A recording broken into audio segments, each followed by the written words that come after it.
all over the world. I think it broadcasted live now.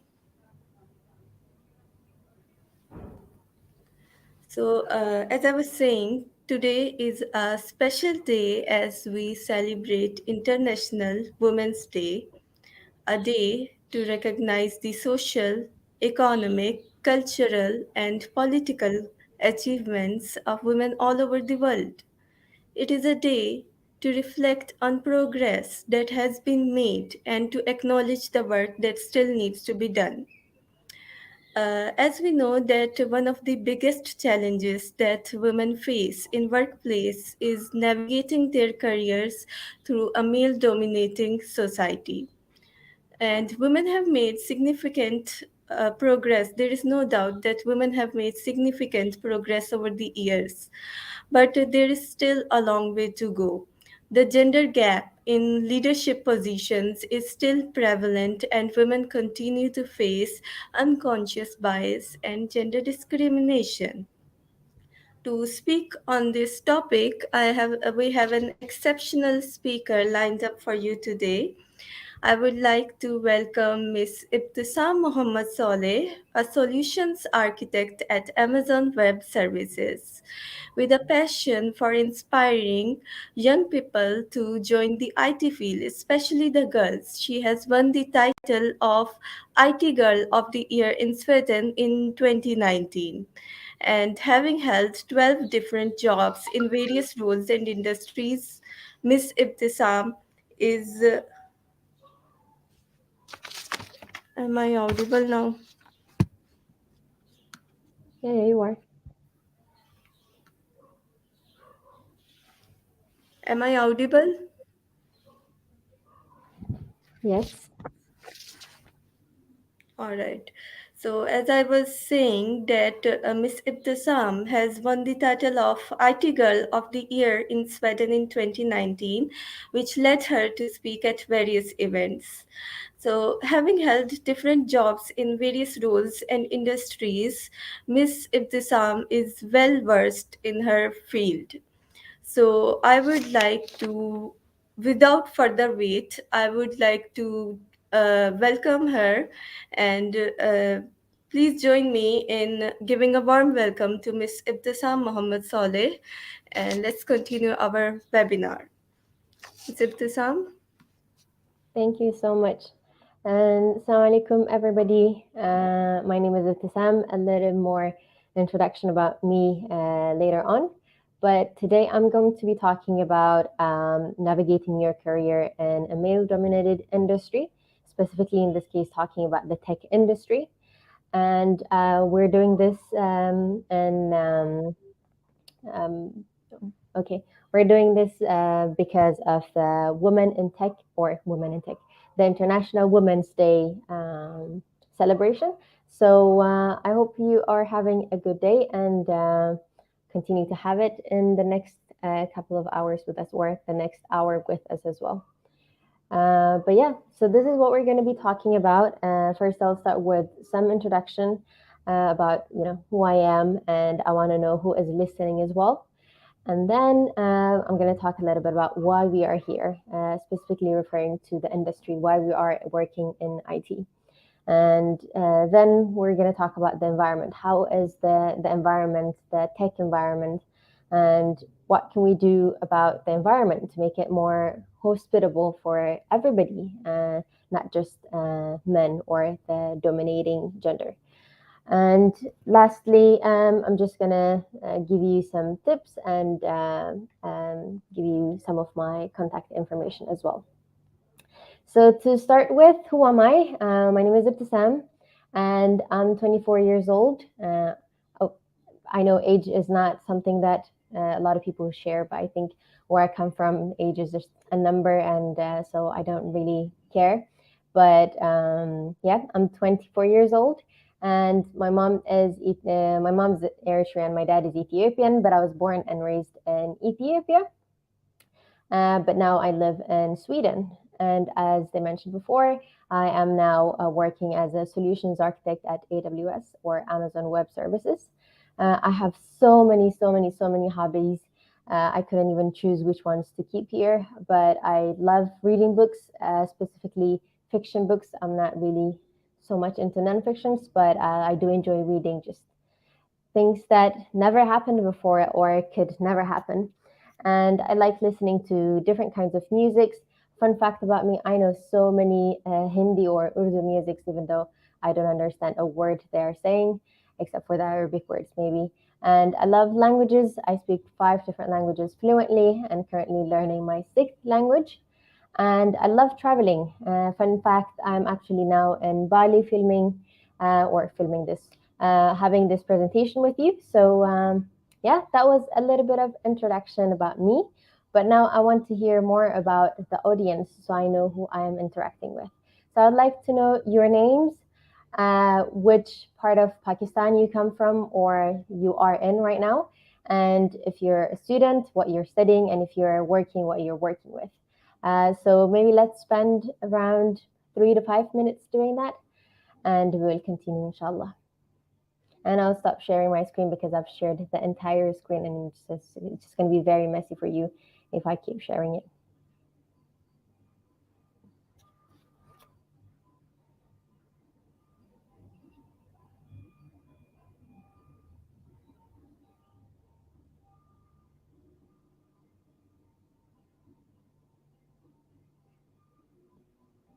Nice. Abdullah from Lahore, Pakistan. I've heard so much about Lahore, and hopefully we'll visit it someday. I'm studying artificial intelligence.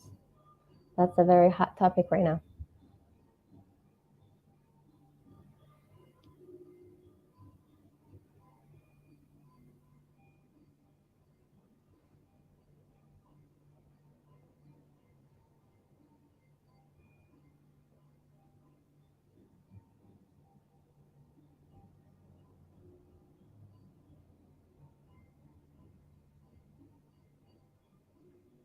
And we have Sarah from Pakistan. Sarah, you're a student. Are you a professional worker? What do you do?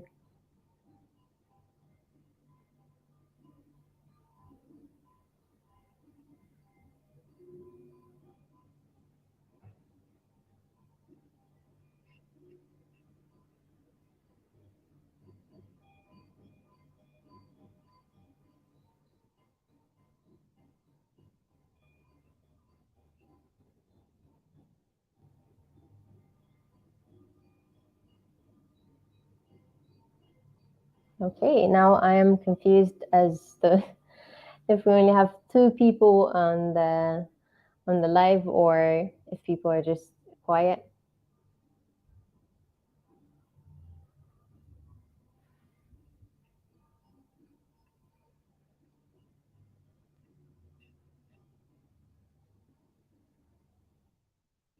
Can you just type something? It doesn't even have to be where you're from or what you do, just so that I know we have an audience and I'm not listening to myself.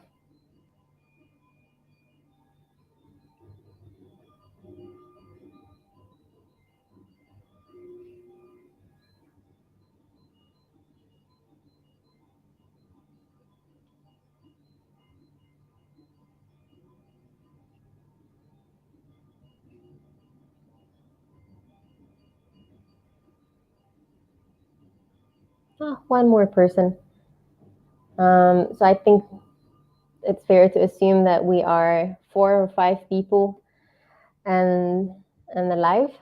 Um, but hopefully we will keep it nice and interactive.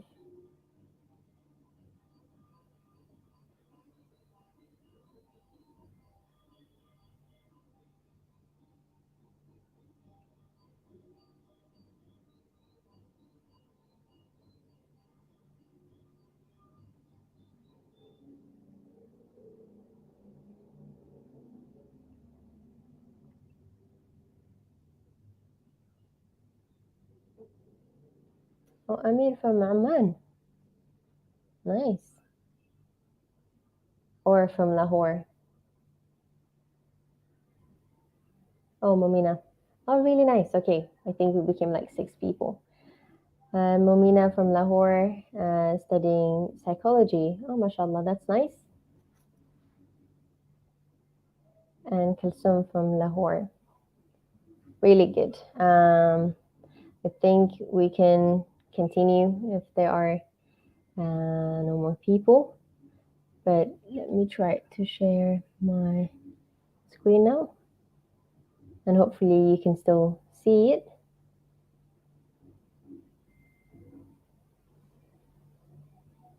Okay, Kalsum is studying Doctor of Psychology Therapy, mashallah. That's nice. So here I was hoping to have some discussion on why people chose tech, but if we're going to be doing it in the comments, then it might be a bit difficult for people to type up everything.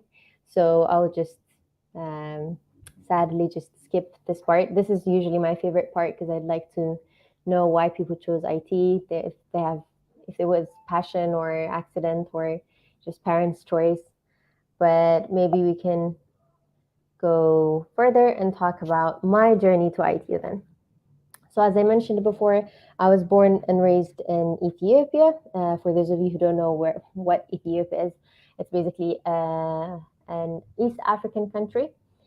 And I moved to Sweden when I was 15. And once I move, of course, the first thing you do is you learn the language, right? So I learned the language. I spent 1 year learning the language, and I felt like I could communicate perfectly. With maybe not fluently, but I could make myself understood. But I found it a bit challenging to kind of talk about different subjects in Swedish. So I went to one of my teachers and said, I know I'm really good at chemistry, but I just can't explain chemistry in Swedish because everything is different. Oxygen is not oxygen, carbon is not the same. I mean, everything is literally different. So it would mean that I would have to relearn everything from scratch. So is it okay if I go to an international school? Can you help me with that? And the teacher said, nope. If you wanted to study in in English, then why did you move to Sweden? Why did you not move to England or the US where they do speak English? And at that time, I was 15, 16. So, I mean, it's not like you uh, plan your life ahead when you're at that age. My parents decided to move to Sweden, and so I moved with them. But I didn't say that to her at that point. I just said, okay, but can you help me apply to the school? And she said, no, you have to do it on your own. I'm only here to apply to help students who want to get into a Swedish school. So I had to do the application by myself if I wanted to continue studying in English. And so one day, me and my mom went to one of the international schools that I wanted to go into. So me and my mom were looking around, trying to find somebody to ask more information about. And one of the teachers came to me. She's actually not a teacher; she's an admission officer, meaning she's the person who gets to decide basically if you get into that school or not. And she asked if we needed help because we looked confused, and we told her that I was interested in the school and so I wanted to ask more information. And I don't know if you have the system in Pakistan, but there's a different high school system called International Baccalaureate, IB, and it was an IB school. So she said, "Oh, honey, I don't think IB is for you. IB is for extraordinary students." And at that point, she hasn't seen my grades. She hasn't seen anything. It's just the 5 minute interaction that we had. But what I am basing that on is the fact that I am a black woman and I wear the hijab, which obviously makes me look Muslim. So I said, what can I do? I can't just let her judgment stop me from doing what I want, because if I don't do this, if I don't get into an international school, then it's just going to be very hard for me to pursue my education in Swedish. So I decided to send an anonymous email. I just sent my grades, I mean, without the picture and everything. I just said, this subject, I got this grade, and no picture on my email, nothing. I said, do you think I can apply to your school? And the response that I got was, oh, you're welcome to do the entrance on this date. So basically, if she didn't see me, then I was kind of I was okay, but if she saw me, then I'm like some kind of like threat or some kind of ordinary person. So I did the entrance. I got into the high school, and then my high school journey started. And she was right. I mean, IB was really, really, really difficult. I think by far two of the hardest years of my life. Just because I was very young at that time and everything was just so new to me. But I made it. I finished high school, and then it was time to apply to universities. And when I was a child, I always, always, always wanted to be a midwife because I love kids. I just love playing with them, and so I wanted to become a midwife so that I could be able to play with other people's kids, 24/7. And when it came to university, I couldn't apply to midwifery because it is taught in Swedish. And because I went a different school system, I went the international school system, then I am not eligible to enter that program by default. So basically, then I had to find another plan or plan B. And I had no plan Bs. I always knew what I wanted to become, and that was a midwife. So at that point, I had like some panic attack moments, and I applied to everything that I could get into that was taught in Swedish. So I applied to biomedicine, I applied to tourism and management, I applied business, I applied to IT. There was no theme in my application. I just applied to everything. And as luck would have it, I got accepted into IT. And I was thinking, how am I going to do this? I'm not really a tech type of person. I've never written a single line of code in my life. I have never been, that much fascinated about the way computers work. I have never been that curious about them. So it just freaked me out thinking I'm not the kind of persona to be studying IT. But if I don't accept, then it means I would have to spend another year or two learning Swedish to be able to pursue my dream career, which was, as I said, midwifery. So I didn't want that, and I started studying software programming at Linnaeus University in the southern part of Växjö. And when I was studying, I realized that we were around maybe eight girls and around 70 men. And so the gender gap was obvious even at that stage. And for me, that wasn't okay. I mean, I don't mind having male classmates. It's not like I'm intimidated by them, but it's just the work environment that I'm going to have after I finish studying. Are all of my colleagues going to be men? And I wanted to change that because I have now realized that IT could be for everyone. If it freaked me out thinking I have no background in IT and now I'm doing okay, then I wanted others to know that it could be for everyone. So let's become more people or more women in IT. Mainly because IT is the branch or the industry where the future is created.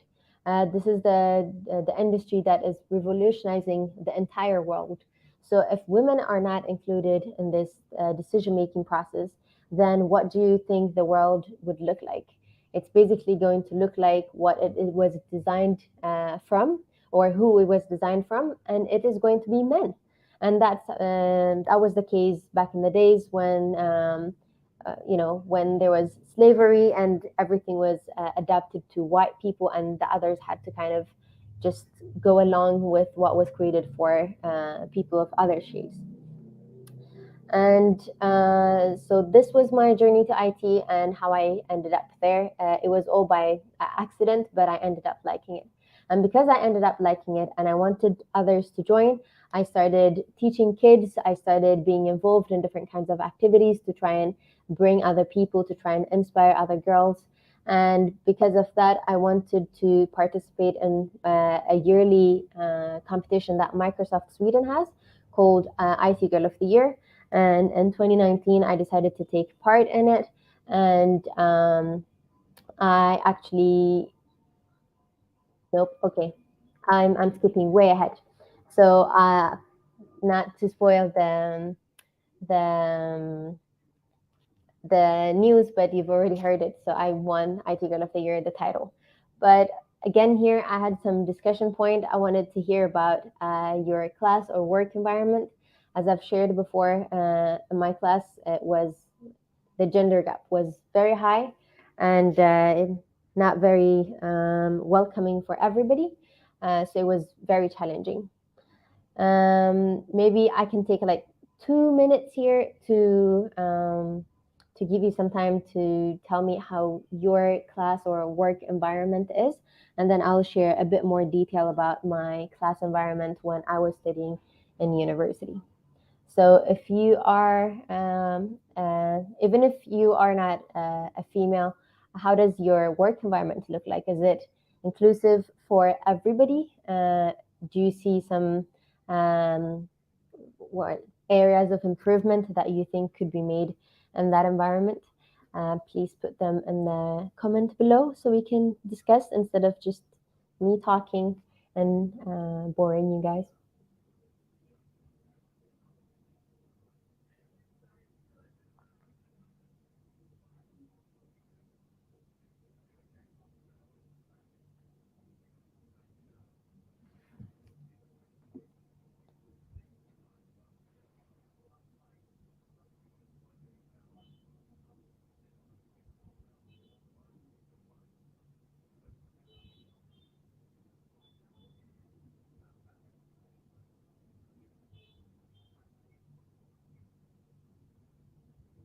Anybody wants to share how their work or school environment is?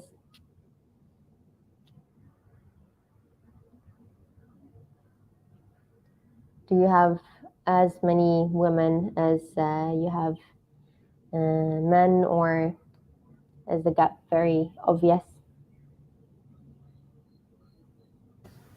Audience, please feel free to use the chat box.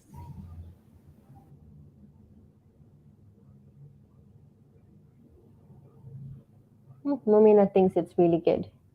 Um, why do you think that is, Momina?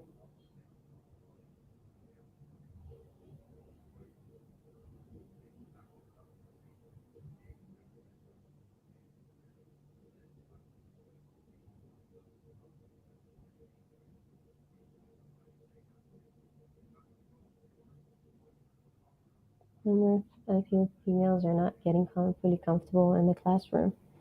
Yeah, I can totally relate to that.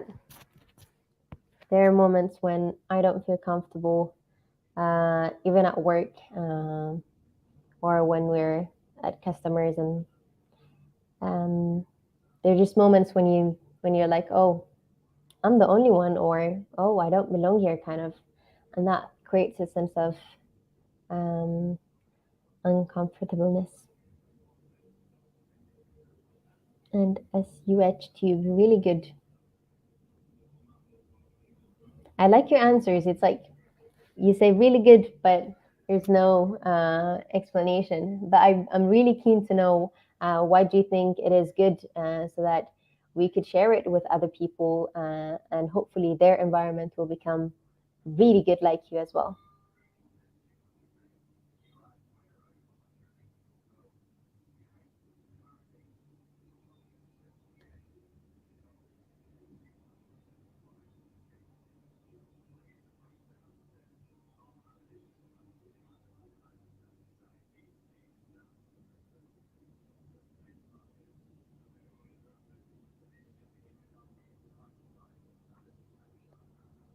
Okay, if people don't want to share, then I don't want to force you people.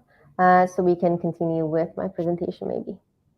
And so in my university, one of the challenges that I faced, or in my school years in general, since I started studying IT, is that I am a minority within a minority within a minority within a minority, and the list continues. I mean, we have a yearly conference thing that we have in Sweden called Women in Tech, and that conference has at least, I don't know, 4 or 5,000 women each year. And even if that program is only, or that conference is only held for women, that I'm usually the only one who is either black or is visibly Muslim, I mean, like wearing the hijab, or is immigrant, or is, there are just so many things that make you feel like, oh, even if it's only women, I still feel like I don't belong here. And even if it's only women of colors, like people from different backgrounds, it still feels like I'm the only one who wears the hijab, and that kind of makes me stick out. So it was a bit challenging, or I had challenges that some of my women classmates didn't have. Um, and that was just in university. And because I thought that I felt like I was a minority within a minority within a minority, and that wasn't reflected enough. I wanted to take part of this competition, IT Girl of the Year, so that hopefully people who look like me, or who dress like me, who talk like me, who can relate to me in some way or shape or form, could say, oh, if she can make it, if she can start from zero and get somewhere, it doesn't even have to be like become the smartest one in her class. If she can get somewhere, if she can make it work, then so can I. And I wanted to create that sense of feeling in other girls as well.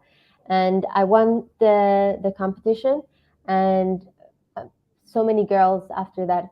By so many, I don't mean like hundreds of them, but a couple of them have reached out to me saying they started studying IT because they heard my story, or actually the winner of the competition, IT Girl of the Year 2020.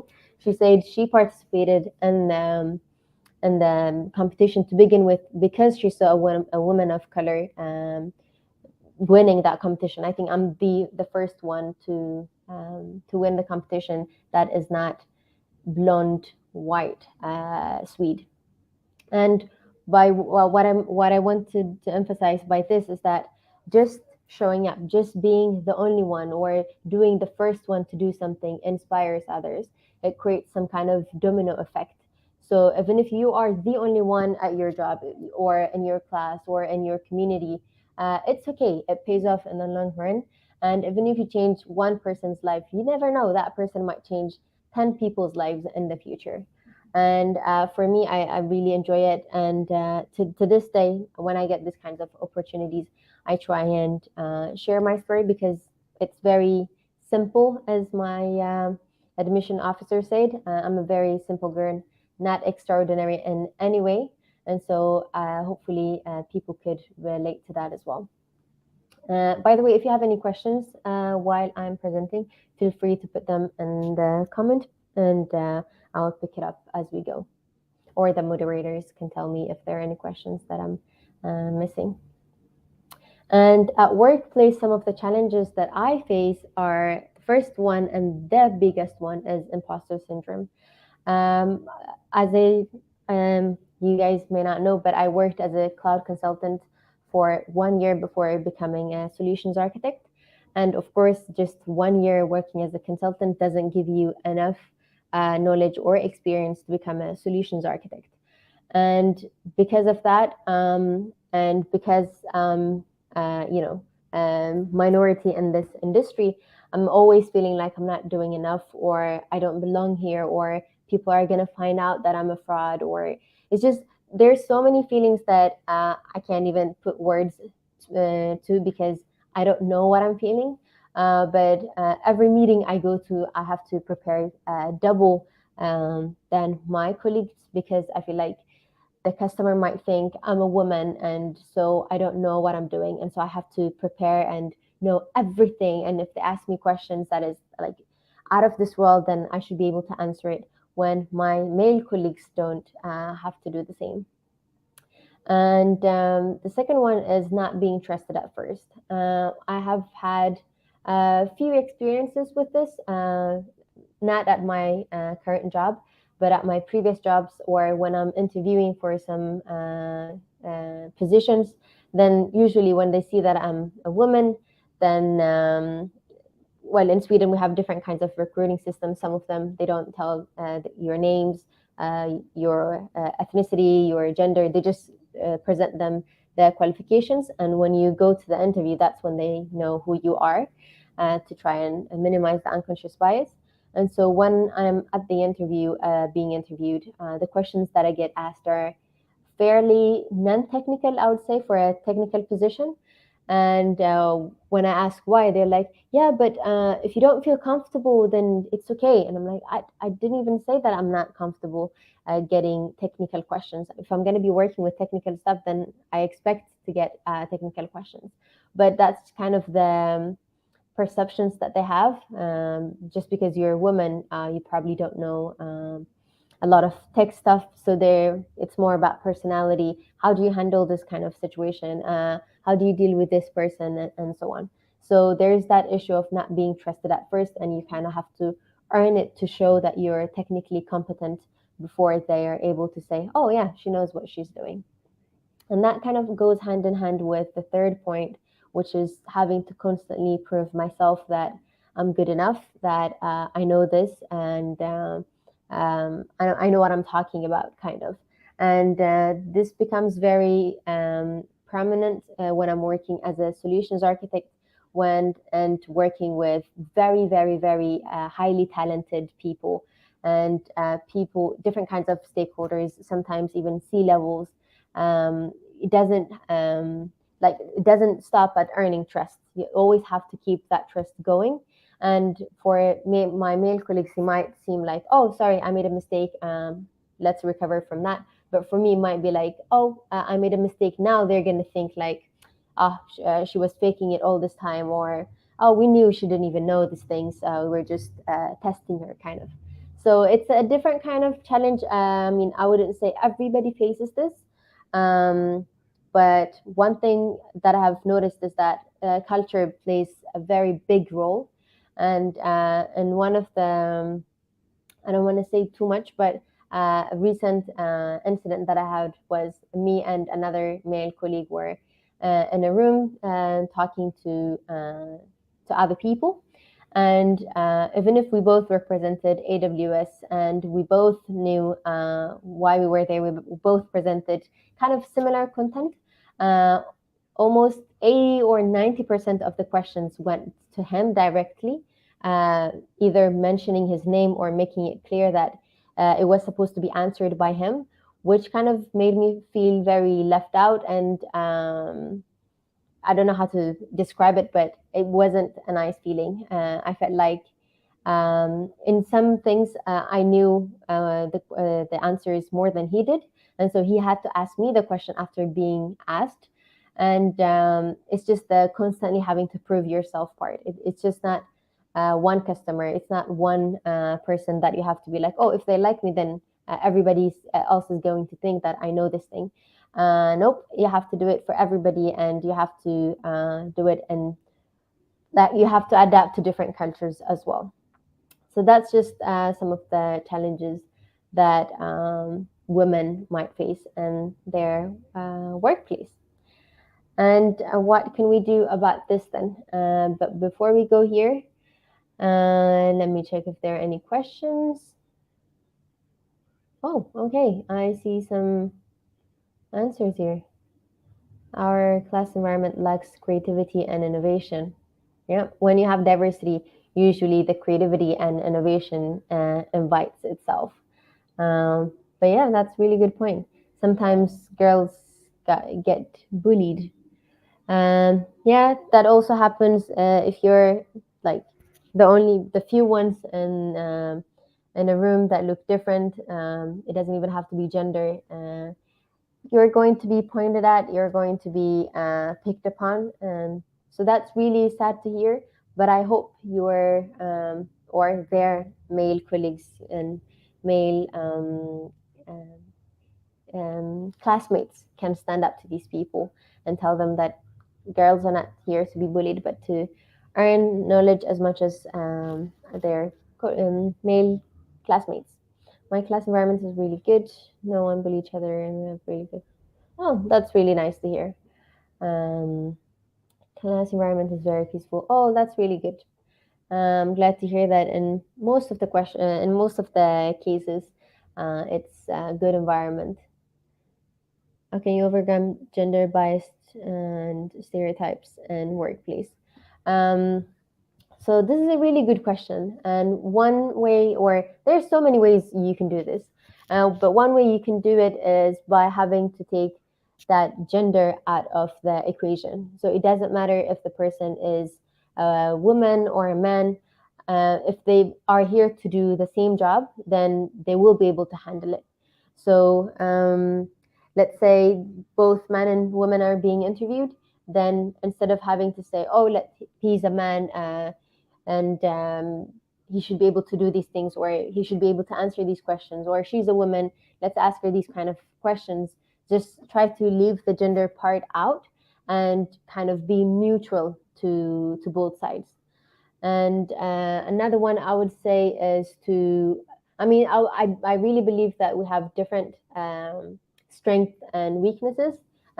There are parts or there are things that women are just naturally good at than or better at than men, and vice versa.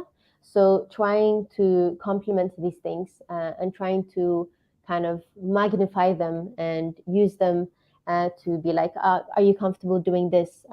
Do you want to help with this? And kind of asking them about it and making sure everybody feels heard and included as well. There are many people who are using women empowerment for negative purposes, which is causing problems for those who are doing it right. What's your thinking on this?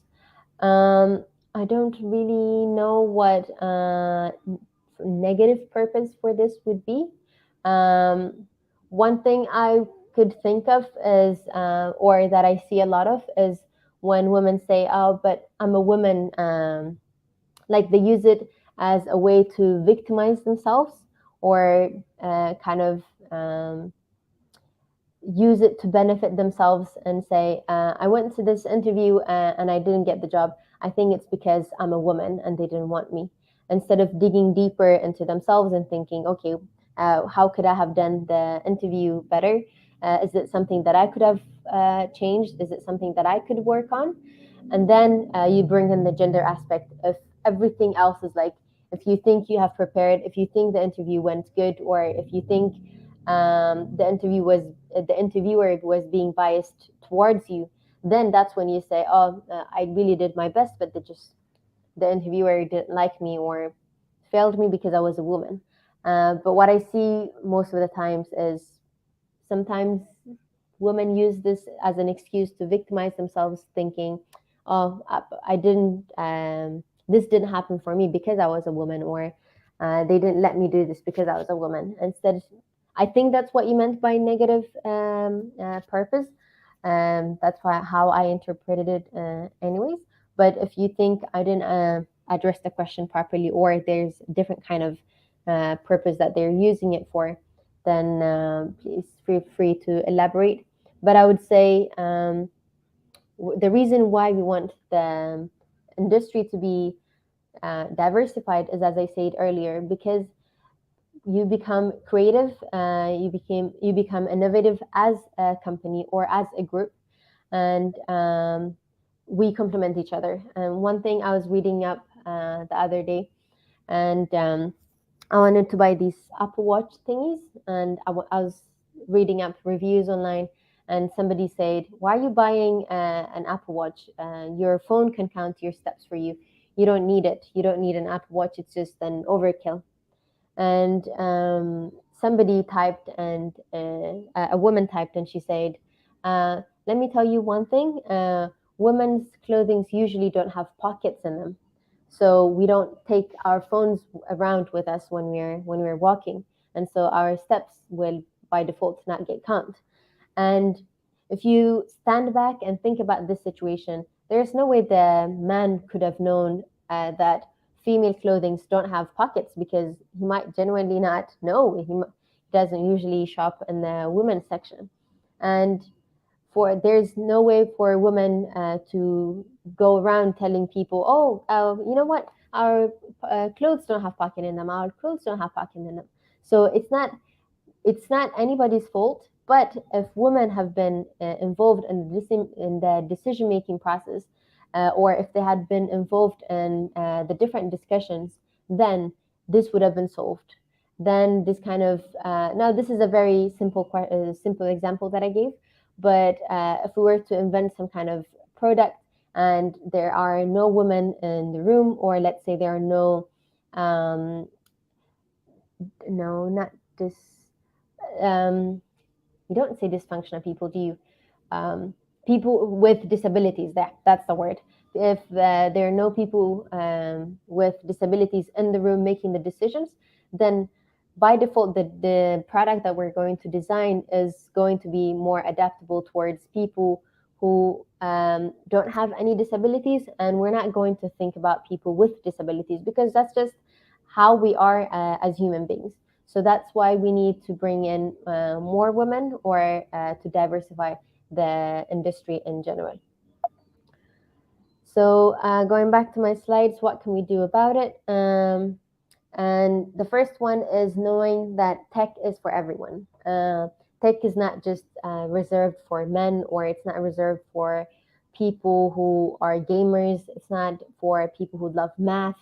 It's for everybody. And these are just some stereotypes that have been created by some people, or created in our brains, or things that we have seen on movies, and now they're like engraved in our brains and thinking, oh, if I want to study tech, then I have to be all these things. But you don't have to. I'm like the most girliest person that I can think of, but I'm in IT, and I love it. I don't have to be a tomboy for me to be in tech. And the other one is to have confidence. Of course, we're going to struggle with imposter syndrome all the time, but you have to know what you are good at and what you are not good at. So, for example, I'm not really good in machine learning, so I'm not even going to pretend that I know machine learning. But if someone comes to me with a networking question, for example, or security, then I know what kind of things I know within networking or within security, and and I'll be confident with that competence. But if and so by doing that, I'm going to reassure myself that, oh yeah, these people might think that I know nothing, but inside at least I have that mental peace, saying, oh, you know these things, you don't have to worry about what other people think, as long as you know what you know and you don't. And the third one is mainly for men, but it could also be for women, and that's to speak up for one another. I read earlier in the comments that some people get bullied. Unfortunately, that's the reality. Although some of you might not have shared how your class or work environment is, or some of you think it's really good, there might be some people who are bullied, or who just generally don't find it comfortable to be in the classroom or workplace. Then speak up for these people.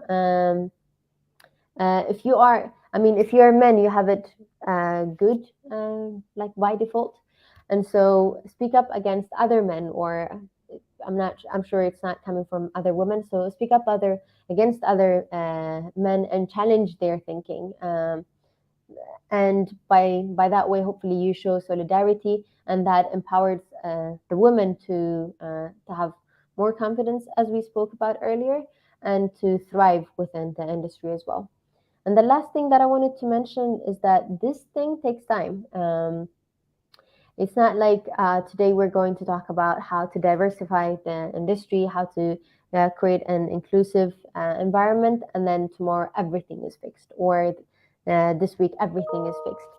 It takes a lot of time for the results to be visible, and we need to have patience and not lose hope, because we don't see more women, because we don't see the numbers changing. We don't have to say, oh, I don't see anything happening, so let me just quit altogether, or what I'm doing is not making any difference. It does make difference, but we have to look at the long term, and we have to look at the bigger picture to be able to understand our impacts on this. And so what I do to try and contribute with what I can is, first of all, I try to excel at my job. As I mentioned earlier, I've only been working with AWS for only a few months, and even the role itself is very new to me, and so I have to uh, spend a lot of time learning about AWS as a company, AWS as a cloud provider, or our customers. There are just so many things that I have to learn so that I can be good at my job, so that I can be confident in saying, "Oh, I'm a really good solutions architect," and I know because I have put time and effort into becoming who I am today. And I try to advocate. I do enjoy public speaking, and I think it's a natural gift that God gave me. So I try to use it to try and inspire other women, to try and inspire other people into joining the brunch. I don't think I'm a very extraordinary person. I think my story could be related to by so many people, regardless of their background or their religious beliefs, their ethnicity. I think we have similar challenges in the industry, so I try and tell them my story, and hopefully it will be a source of inspiration for them. And lastly, I try to teach kids. And that's because I believe that these people are, the next generation, and so if we could try to inspire everybody, which includes the little boys and girls, then they would grow up thinking, "Oh, tech could be for me as well." Just like all of us used to think medicine is something we could do, or we could become a pilot, we could become a teacher, we could become so many things. But I think we could count by one finger or by one hand the amount of kids who grow up and want to be a programmer, or I don't know, an architect or something, or some technical field. So that's what I do to try and change the industry, or just contribute to it a little bit.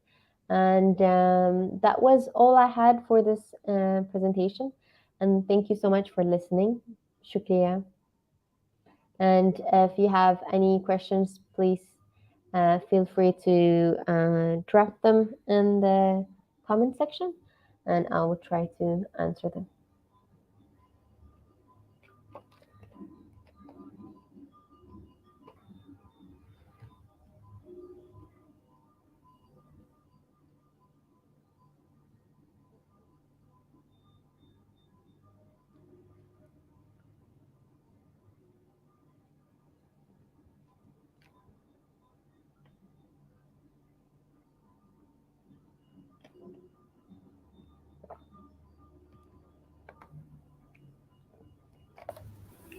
We are here to create an interactive and engaging environment. Please feel free to use the chat box for questions.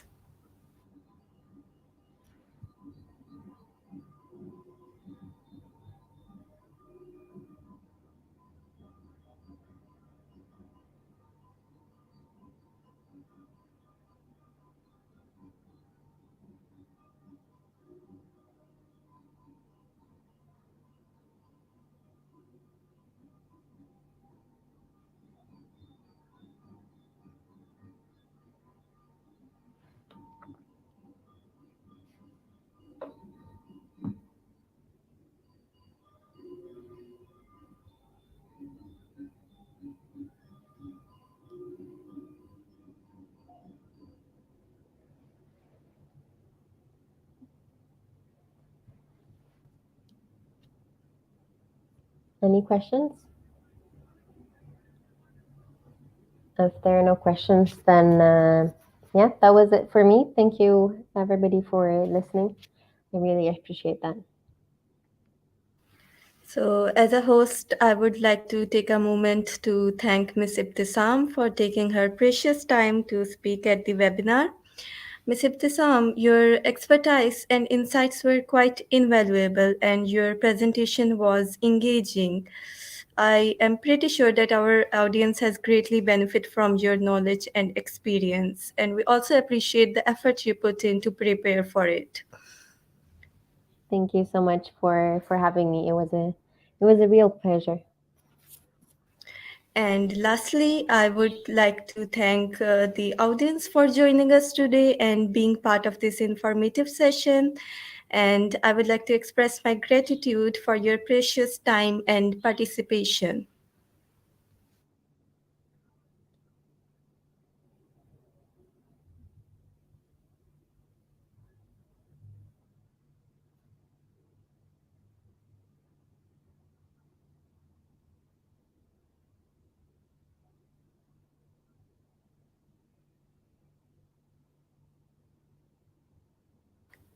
I would also like to thank Xperteq for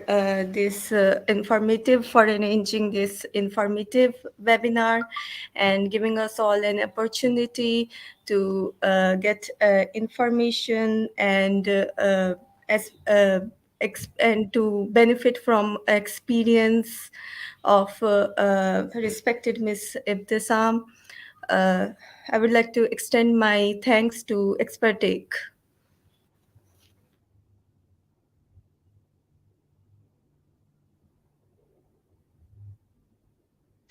I think there's a question from Kutab Khan. Oh, what are some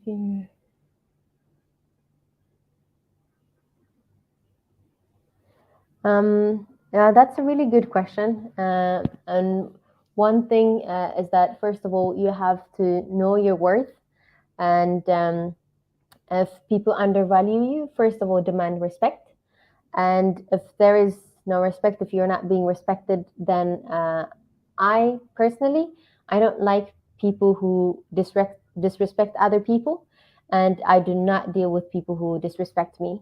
So be it in school, be it in workplace, if I'm being disrespected, if I feel like I'm not being valued enough, then I will try to communicate it either by stating it verbally, saying you are disrespecting me. Can you be more respectful? Or I don't appreciate your tone. Can you please change that? Or making it kind of known that I don't like what I'm hearing. I don't like what they're doing, so they could stop it. But so being vocal about it is very important.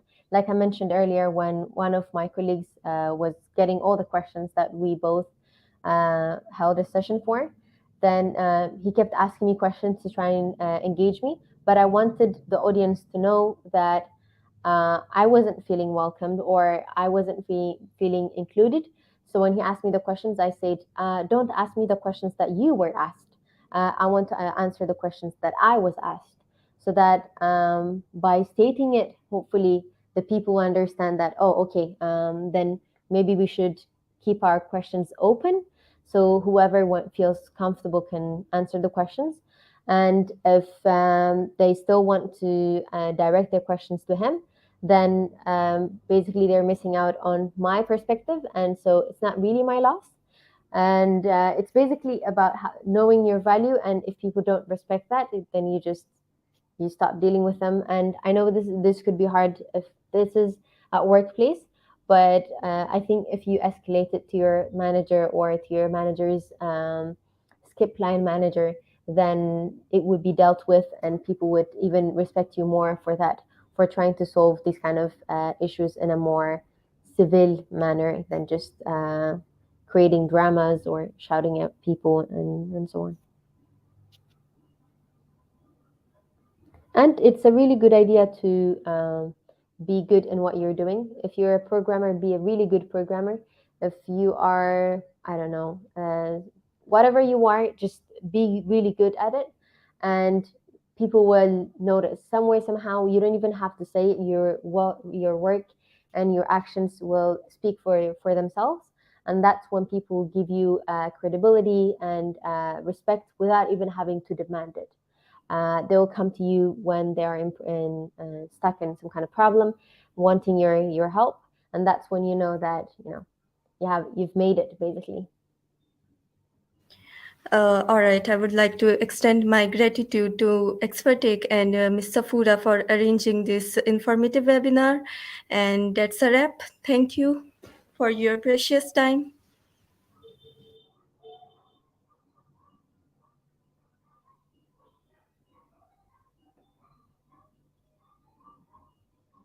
Thank you.